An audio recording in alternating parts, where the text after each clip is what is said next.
My wife cheated on me with my stepbrother and got pregnant. So when I asked for a paternity test, she aborted the baby. I told her parents everything, who later cut her off from her inheritance. I, James, 34M, have been married to my wife, Emily, 29F, for 2 years. Our relationship has been pretty standard. We met at a work event many years ago. We were friends for a couple of years before realizing we both had feelings for each other and started going out. We dated for 3 years before I asked her to marry me. So we have been together for almost 6 years now. We never really had any complications, either in our dating phase or after being married. She is beautiful, smart, and a great partner to me. I have tried my best to be a good husband to her, and we have been happy together. Around 6 months ago, my stepbrother, Ryan, 28M, got fired from his job. Instead of looking for another job, he decided to take some time off to travel and find himself. Ryan has always been sort of unpredictable and spontaneous. It took my dad and mom a lot to convince him to even go to college and get a degree. He always has crazy ideas that he has to be talked down from, but getting fired from his job because of being intoxicated during a work meeting is a big deal. Despite his history, he decided to stop drinking as well.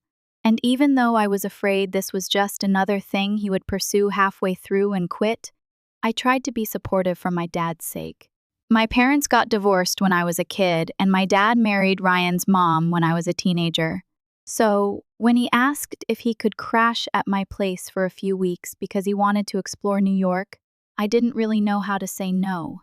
I was skeptical and not really willing to do it, but my dad and stepmom asked me to let him stay, and I couldn't say no. I asked Emily, and she said she was okay with it. So I reluctantly gave in. He came to live with us 2 months ago. I made it clear that he couldn't bring any people into the apartment, and even though he could leave and come back whenever he wanted, it shouldn't disrupt our sleep at all. He was surprisingly okay with all my rules. For the first few days, he stayed out almost all night, and I even saw him come in as late as 7 a.m. while I was already up and getting ready for work. Apart from that, he was quite nice, had dinner with me and Emily at our place, and even cooked for us a few times. I was pleasantly surprised. This was not the Ryan I had known all my life. Emily and I had planned a weekend trip to Vegas the second weekend he was there, as I had some work there. We told Ryan to take care of the place till we were back. Everything was decided, but at the last minute, Emily caught a bad stomach flu. That was Thursday night, and we were supposed to leave the next morning. We were both really upset, but still thought she would go if she felt any better in the morning. Unfortunately, though, it only seemed to get worse, and by the time we were supposed to leave, she was too sick to go. I tried to reschedule my work thing and postpone our trip, but it was too last minute, and I had to go. I felt awful about leaving her in that condition, but I knew that at least Ryan would be there in case her health got worse. He promised to stay in and make her home-cooked meals as well. I promised to be back Saturday morning as early as I could and left. Looking back, I can't believe I didn't see what happened coming. So I went to Vegas by myself, got back the next day, and saw that Emily was feeling better. I didn't think anything much of it, but after that weekend, I noticed that Ryan was home more often than before. Earlier, he used to go out every day, but didn't go out for many days on a stretch. I asked him if everything was fine, and he just shrugged it away, saying he was just trying to conserve his savings. I didn't think much of it, but then I started noticing other things that started to stand out to me. I came back from work one day and saw that Emily was already home. Apparently, she took half a day off from work because she had a headache and forgot to tell me. Another time, I was home early from work, and Ryan and Emily entered the house together. Apparently, they had just met outside the building. This could have been a coincidence, but I had a bad feeling about it. I had never doubted Emily's faithfulness, and even though Ryan was a messy person, I didn't think he could do something as bad as that. But I just could not shake the feeling that something was wrong. I knew I couldn't accuse them of something out of nowhere. Not only did I not have any proof, but it would cause an insane amount of chaos in my family that I just did not want to deal with. So, I did the simplest thing possible. I asked Ryan how long he was planning to stay with us. I told him that it was great having him around, but maybe he should start thinking of his next steps. Thankfully, he took the hint and said that he would be moving out within the week. Emily was in the room while I had this conversation, and she just kept quiet, didn't say a single word. I did not like that. Anyway, Ryan moved out, and I tried not to think of all my doubts and focus on my marriage instead of thinking of the worst-case scenario. Once Ryan moved out, things were good, and I almost started to believe that I was just being paranoid and nothing of that sort was going on. I was embarrassed to think Emily would do something like that when she has been the perfect partner to me all these years. But then, something happened around 2 weeks ago. We found out that Emily was pregnant, 2 months pregnant, to be precise. You can probably see where this is going. 2 months ago, Ryan was living with us. I felt sick to my stomach. I'll give you some context. I am a few years older than Emily, as I have already mentioned. I was ready to settle down and start a family of my own by the time I was 30. When Emily and I started dating, I knew right away she was the one for me, and I wanted to marry her. But she felt like she was too young to have kids and wanted to wait a few years before taking that step. I supported her decision, even though this was not what I wanted. We decided to wait till she was 30 to start trying for kids. So, we always use protection. Emily isn't on any pills because her body reacts badly to hormonal birth control. So she always insists on us being extra careful. And I always use protection. Of course, accidents do happen, but I just could not get over the fact that there was something wrong. The timing was just disturbing to me. She said she wanted to keep the baby. She said that even though this was unplanned, it was a good thing, and we should be happy about this. I have wanted kids for a long time, so under different circumstances, I would be on cloud 9, but I was in total agony. I tried to look happy in front of Emily, but I don't think I have ever felt worse. I did not know what to do. I could not talk to any of my friends about it because I didn't want anyone to judge me, but I just could not shake the negative thoughts and feelings away. After around a week of living in complete agony, I realized I couldn't just live like that. I had to confront Emily. I knew that this could have a disastrous impact on our marriage, and if I ended up being wrong, she might never forgive me. But I kept thinking of the worst, and the possibility of her being pregnant with my own stepbrother's baby was nauseating. We went to our first checkup, and we got some blood work and tests done, but all I could feel was a sense of complete devastation. I couldn't bear it, so I prepared myself for the worst and decided to talk to her. Around a week ago, while having dinner, I told her that I had to talk to her about something very important. She wanted to know right away. I was terrified but tried to be as direct as possible. I told her that I was sorry for feeling this way, but asked her if it really was my baby she was pregnant with. She seemed shocked at my question. Her whole face turned red, and she started screaming about how I was a monster for accusing her of something so awful, and how she has always been faithful to me. She asked me where all this was even coming from, and I told her that it was just too much of a coincidence, that she was 2 months pregnant after it had been 2 months since Ryan left. This made her even angrier, and she started shouting even more. I could see that this was becoming ugly, and tried my best to calm her down and make her listen to me. I explained to her that it was painful for me to live with these doubts, and I wished I didn't have them. I told her about the things that happened during Ryan's stay that made me think that something was wrong. She seemed to calm down a bit and told me that she understood that I had doubts, but I needed to trust her and our marriage. I felt terrible, but I told her that I wished I could just erase these thoughts. I had tried, and if there was really nothing to worry about, I wanted a paternity test after the baby was born. I even apologized to her and told her that I understood this must be difficult for her, but I had to be sure for my own sanity.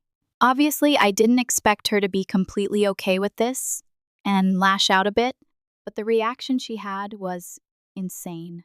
If she was agitated before, the mention of a paternity test made her go ballistic. She told me that I was cruel and she couldn't believe that I would make her go through something so humiliating over my crazy thoughts. I tried to keep calm, but honestly, seeing her be so against it just made me feel like my doubts were true and I was getting angry. I told her that this was an ultimatum, and if she didn't agree with it, I don't think we can be together. This seemed to calm her down a bit, and she said she needed time to think about it. We slept in separate rooms that night.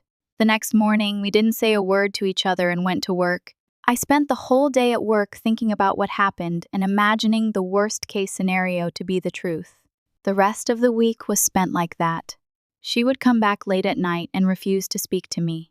Every single time I tried to talk to her, she would get really agitated, so I stopped. I didn't know that she was just planning her next move. Last Thursday, I woke up in the morning and realized that she didn't come home last night. I texted her several times, but she wouldn't get back to me. I had to go to work but was so upset that I could not continue working and went home early. I spent hours waiting for her to come home, but when she didn't turn up past 9:00 p.m. and still wouldn't answer my calls, I got extremely worried about her. I didn't know what else to do, so I called up her assistant at work to ask about her. To my surprise, I was told that she had taken 2 personal days and hadn't been to work. Her assistant seemed surprised that I didn't know about this. I was extremely worried at that point and called up a few of her friends to ask if she was with any of them. When all of them said that they hadn't heard from her, I started imagining the worst. I was terrified that something happened to her or that she had left me. As a last resort, I called my mother-in-law to ask if she was with them. She wasn't, but my mother-in-law got very worried to hear that she had disappeared for 2 days. She said she would try to reach her and let me know if there was any news. We decided to call 911 if she was still unavailable.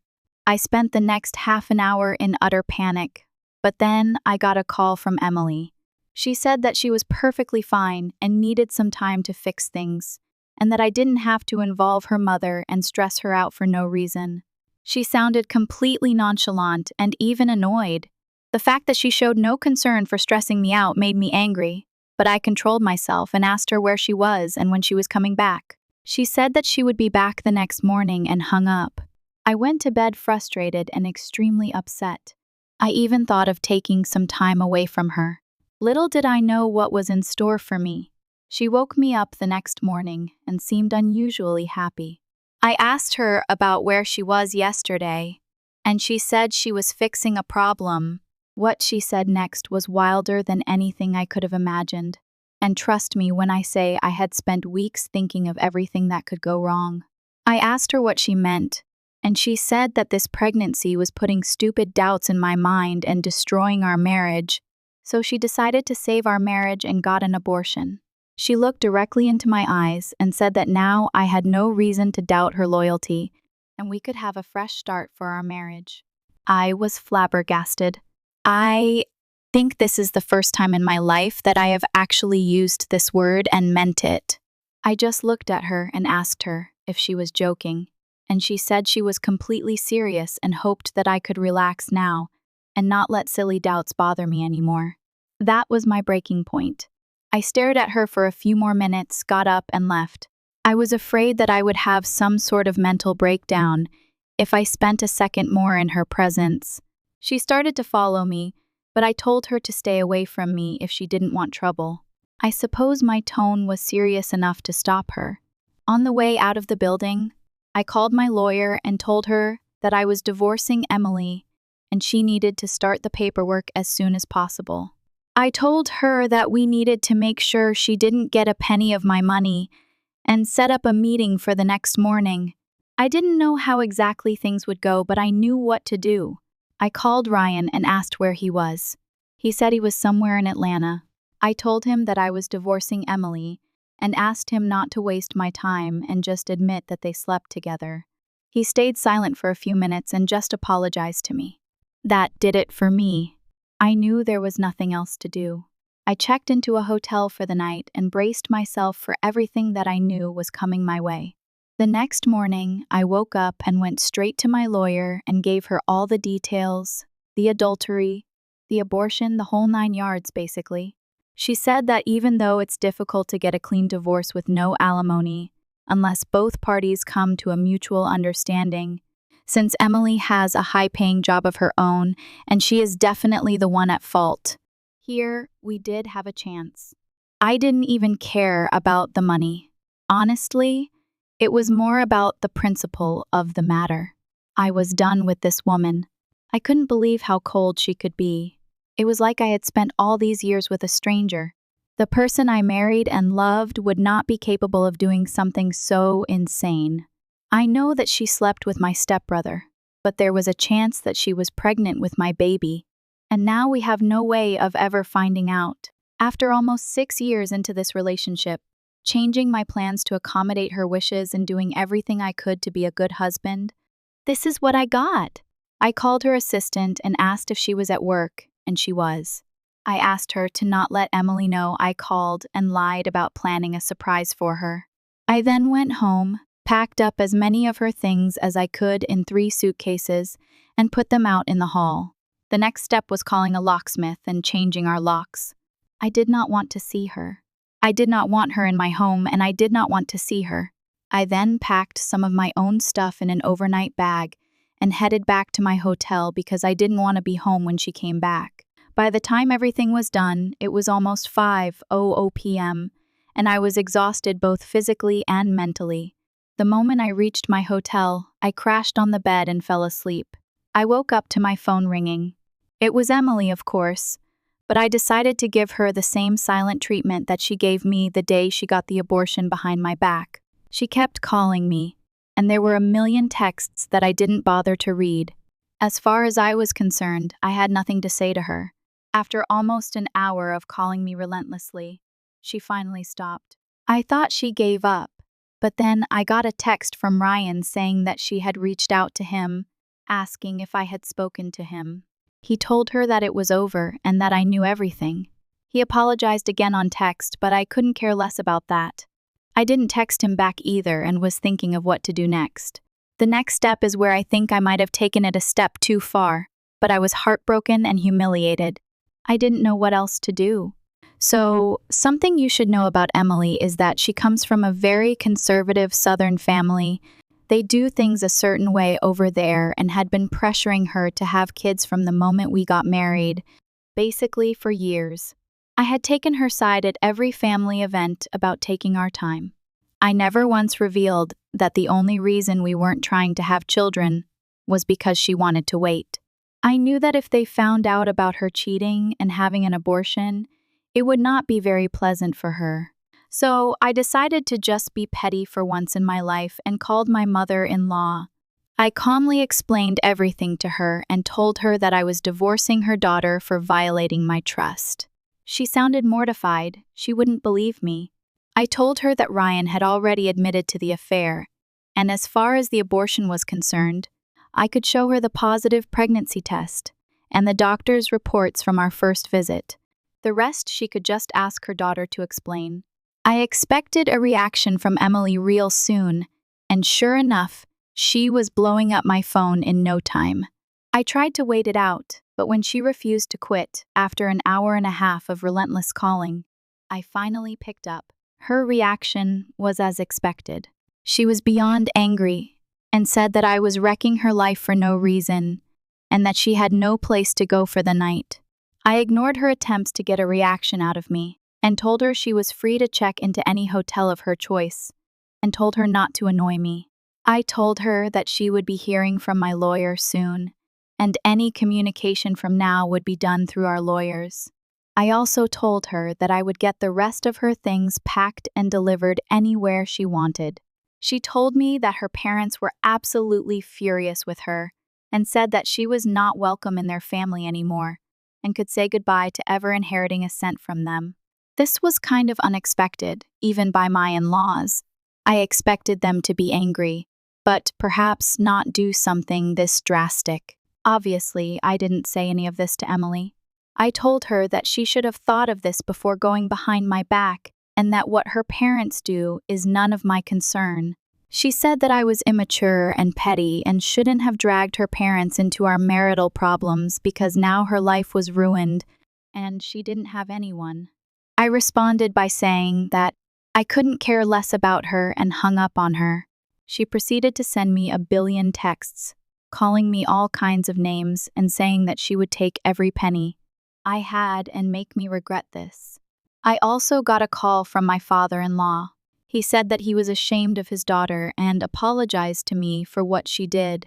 He told me that they were done letting her get away with everything and hoped that this would teach her a lesson. He asked me for the reports from our OB-GYN, which I was more than happy to share with him. It has been a few hours since then and Emily keeps texting me. I'm thinking of just blocking her, but somewhere in the back of my head I have this nagging voice that keeps telling me I took things too far and should have kept it between the two of us. I don't regret locking her out of my apartment, and I definitely don't have second thoughts about the divorce, but I know what a huge blow it is for her to be cut off from her parents. Update 1. I want to thank everyone who supported what I did, and those of you who shared your own stories. It made me feel a lot less alone than I was feeling, and also put me at ease about my reaction. I've been dealing with the divorce stuff, and it is not easy. She refuses to cooperate with me and is adamant about getting alimony. We have been trying to reach an agreement among ourselves and avoid going to court because we all know how messy divorces can get, but it seems like she is treating this like an offense against her ego and does not exactly care about practicality. I am extremely glad I had the foresight to kick her out of the apartment before she had a chance to take the ultrasound documents and the pregnancy test. I have with me now. I have spoken to Ryan about the whole situation as well. As angry as I am at him, he says he will cooperate and even testify if he has to. He has also avoided all contact with Emily and has blocked her on every possible platform. He has apologized for what he has done, not that an apology means anything to me, but at least he isn't doubling down on his mistake like she did. I couldn't resist my own curiosity and asked him for details about the affair, and he said that it did. Start the weekend I went to Vegas. It continued as long as he lived there, and apparently they met a few times after he moved out as well. He said that he had no idea about her pregnancy or her abortion. As angry as I am at him, I do need him to act right in case things go that far. I also know that the only reason he is suddenly so considerate of my needs is because he has been relying on my dad financially, because his savings have run out, and my dad has made it clear that he will be cut off permanently if he makes the situation worse in any way. My dad has made it clear that the only reason he is not cutting him off immediately is because we might need him if the divorce gets complicated. I am trying as hard as I can to not lash out at him, and it has not been easy. No other good news as of yet, except that I have moved into my apartment. I don't know exactly where she is, and I cannot pretend to care. I am glad that I have owned this apartment for far longer than I have been married to this woman, so it is unlikely that I will lose it. That's all for now. I am gearing up for the divorce to get uglier. It's not like I have any other choice. I'll try to update you guys once things settle down a little. Update 2. I'm officially divorced, folks. It has been around 6 months since my last update, and I have been incredibly caught up in everything. Since my last update, things have moved forward with the divorce. Emily continued to be difficult initially, but after several pre-trial hearings, depositions, and settlement conferences later, it became clear that if we let this go to a trial, it would only end badly for her. Ryan gave his statement under oath, and we already had evidence of her pregnancy. We brought in our OB-GYN for her statement, and she backed us on everything. The depositions were particularly revealing. Under oath, Emily had to answer some tough questions. Her demeanor and the inconsistencies in her story only worked against her. Ryan's deposition confirmed our suspicions, and his apology, while it meant nothing to me, was a crucial piece of evidence. They also stupidly took some pictures in some intimate settings during the affair, which Ryan had on his phone. It was impossible to deny the truth after the depositions. We moved to settlement conferences. These were tense, but Emily's lawyer seemed to realize that fighting for alimony wasn't going to be fruitful, given her high-paying job and the solid evidence of her infidelity. It became clear that her demands for alimony wouldn't hold up in court. We were willing to settle things amicably, but I was not going to be taken advantage of. Eventually, Emily conceded. She agreed to forego any claims for alimony. The settlement also ensured that she would not receive any part of my assets beyond what we agreed upon, which was fair given her contributions during our marriage. I'm glad that the final agreement was reached without the need for an unnecessary trial that would only drain my energy and my finances. She will receive her personal belongings, and we've divided our joint assets equitably. The settlement ensures that both of us can move on without further entanglements.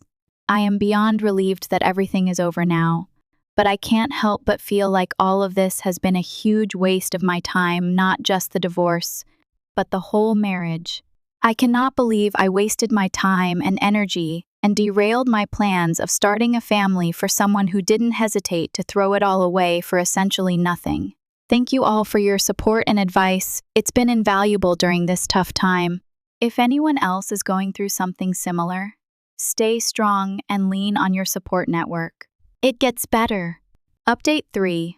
Don't know if anyone's still interested, but I posted on this sub at the beginning of the year, and it has been a few months since my last update. A couple of hours ago, I got a call from my dad. I picked up, not expecting much, but he told me something that honestly left me wondering how to react. Apparently, Ryan and Emily are seeing each other again.